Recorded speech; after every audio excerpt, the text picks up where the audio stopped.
even during the first and second trimester. Other causes of seizures in pregnancy are most commonly eclampsia, cerebral venous thrombosis, thrombotic thrombocytopenic purpura, stroke. Risk is increased in pregnancy, and 4% have the seizures. Subarachnoid hemorrhage.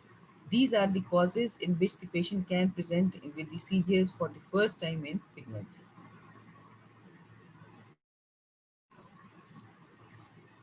Drug and alcohol withdrawal, hypoglycemia. If the patient is diabetic and the sugars are low, patient can have the fits. Hypoadrenalism, hypopituitarism, and liver failure. All these are the causes of the seizures during pregnancy.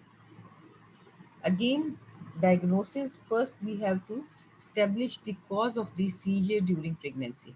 So, CT and MRI to rule out any brain pathology, as we discussed. We check the blood pressure because during pregnancy, the most common cause that is considered that is associated with the seizures is the eclampsia. So, eclampsia, preeclampsia are common. This commonly precipitate in those females who are having pregnancy-induced hypertension. Then urine analysis, especially to look for the proteins, uric acid, platelet count, clotting screen, and blood glucose level to rule out hypoglycemia, serum calcium for hypocalcemia, serum sodium for hyponatremia, and liver function test. Effect of pregnancy on epilepsy, that in most women, pregnancy does not affect the frequency of seizures. 50% of the females, they remains unchanged. 37% have increased frequency of fits during pregnancy, and 13% will have decrease in the seizure activity during the pregnancy. There is no relation to the seizure type or course of epilepsy during previous pregnancies. 3.5% of pregnancies were complicated by the intrapartum seizures. And generally, if there is no previous history of seizures in the female and patient throws the fit during labor for the first time, so the most common diagnosis during of the intrapartum fit is the eclampsia or preeclampsia. The fetus that is relatively resistant to short episodes of hypoxia. Whenever the female will have a fit or seizure activity, there is a transient episode of hypoxia to the fetus. But if the mother had single seizure, so the fetus is generally resistant to these short episodes of hypoxia, and there is no evidence of adverse effect of single seizure on the fetus. But if the mother is having seizure activity repeatedly, then fetal bradycardia can occur, and after maternal tonic-clonic convulsions, the cerebral damage can occur in long term, and fetal bradycardia can occur during and after maternal tonic-clonic convulsion, but cerebral damage in long term is not a feature.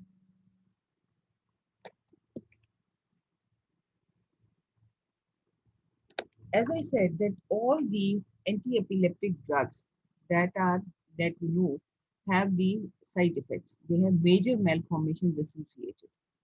Most common fetal anticonvulsant syndrome that is associated with these are covered under the one umbrella of fetal anticonvulsant syndrome, and the major malformations that are associated are: number one is the neural tube defects, particularly associated with the sodium valproate and carbamazepine.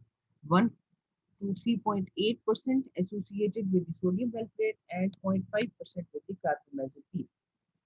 Orofacial clefts, particularly with phenytoin, carbamazepine, and phenobarbital. Congenital heart defects, these are associated with phenytoin, phenobarbital, and valproate. Microcephaly, intrauterine growth retardation, and developmental delays are associated. Minor abnormalities that are associated are hypertelorism, flat nasal bridge, low set ears, and long felt tongue. So the most important thing is that if the patient is having epilepsy and she is already taking some drugs, we will not change any medication. Rather, we will adjust and to adjust the dose, and we will give them in the small doses. And these patients, they require a detailed anomaly scan at 22 weeks of gestation to rule out these major problems like neural tube defects, orofacial clefts, and congenital heart defects. Similarly, vitamin K deficiency is caused by carbamazepine, phenytoin, phenobarbital that can lead to hemorrhagic disease of the newborn with catastrophic intracranial and GI hemorrhage immediately after birth. So this can be prevented with vitamin K therapy. We give the 10 to 20 milligrams of oral vitamin K to the mother after 36 weeks of pregnancy for at least 4 weeks so that the vitamin K deficiency should not be encountered immediately after birth and we can prevent this hemorrhagic disease in the newborn. Then fetal withdrawal symptoms can also be noted in few of the drugs, like most commonly in the phenobarbital. So the management is again multidisciplinary. We should always take the neurophysician on board if the patient with epilepsy is booked in the obstetric unit. Pre-pregnancy management in established epilepsy is recommended. That patient should plan the pregnancy once she is fit free and she is maintained on the medication. So, as we discussed, that the neural tube defects are commonly seen in these patients who are taking anti-epileptic drugs because these drugs mostly have anti-folate activity and they lead to folate deficiency in the fetus. Therefore, these women should be given 5 milligram of folic acid prior to conception, and this should be continued after conception throughout the pregnancy, as there is also small risk of folate deficiency anemia. Then there is no need to change anti-epileptic drug if the epilepsy is well controlled with phenytoin, carbamazepine, valproate, lamotrigine, and phenobarbital. This is the most important, that if the patient is maintained on some drug, we should what we should do is to reduce the peak concentration level, for which we will give the drug in the divided doses so that uh, we can avoid the side effect profile. For example, if the woman is taking some drug in a complete dose of 600 milligrams per day, rather than giving 600 once daily or 300 twice daily, we will give them 200 milligrams 3 times daily so that peak concentration levels are maintained at a lower level. The disease is controlled, but the side effect profile will be low. And however, any risk of valproate should be balanced against the risk of serious pregnancy whenever considering or reducing the, if the side effects of some drugs are noted, then we should always consider that what are the risks associated with stopping the drug, because patients can have fits during pregnancy and they have more severe effects on the fetus, can lead to fetal bradycardia, can lead to hypoxia.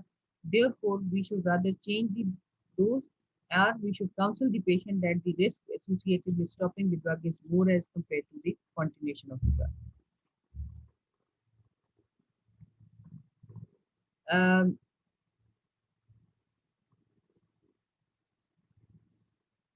if we continue sodium valproate therapy, it should be changed to 3 or 4 times daily regime for our modified release preparation. As I said, that rather just to reduce the peak concentration level, we should, rather than stopping the drug, we should decrease the peak concentration level by giving in the multiple divided doses.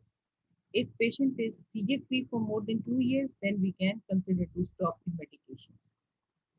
But again, if we stop the medication, these patients should be kept under close surveillance because she can have fits again immediately after stopping the treatment. Vitamin K 10 to 20 milligrams should be prescribed in last 4 weeks of pregnancy for women with epilepsy taking the hepatic enzyme reducing drugs.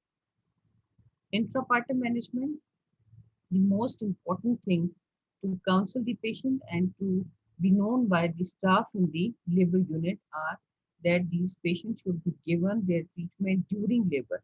There is no point of stopping their treatment intrapartum.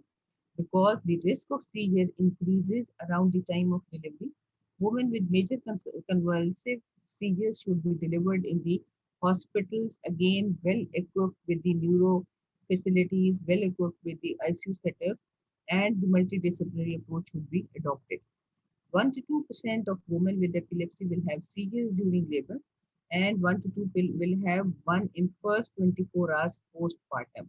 So even if the patient delivers safely, we should also keep the patient under close surveillance even in postpartum period because patient can throw fit, and we should continue the anti-epileptic drugs in the postpartum period even though the doses are adjusted because the doses are generally increased during labor, and after postpartum time period the doses will be decreased to maintain the peak concentration levels in the circulation.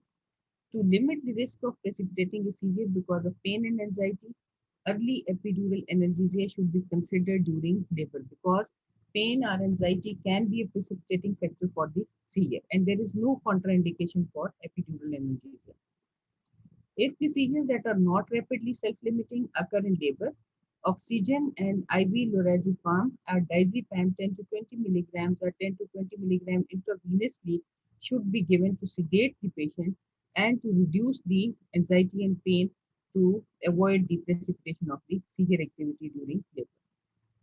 Most women with epilepsy have normal vaginal delivery, and cesarean section is only required if there are recurrent generalized seizures in the late pregnancy or in the labor. Postnatal management, again, we should continue with the anti-epileptic drugs in postnatally. The neonate should be given vitamin K 1 milligram intramuscularly immediately after delivery to avoid the hemorrhagic disease of the newborn. All women with the epilepsy should be encouraged to breastfeed. Most anti-epileptics that are secreted into breast milk, but the dose that is received by the baby is just 3 to 5% of the fraction of therapeutic level, and in any case is less than that is received in utero. The babies whose mothers receive phenobarbital during pregnancy may experience withdrawal symptoms if they are not breastfed. High dose oral contraceptive pills and Depo-Provera are the best choice of contraception. So, if the mother remains stable postnatally, then we should give contraceptive advice so that she can continue with the anti-epileptic drugs postnatally. But these patients who are taking anti-epileptic drugs, they require higher dose of the oral contraceptive.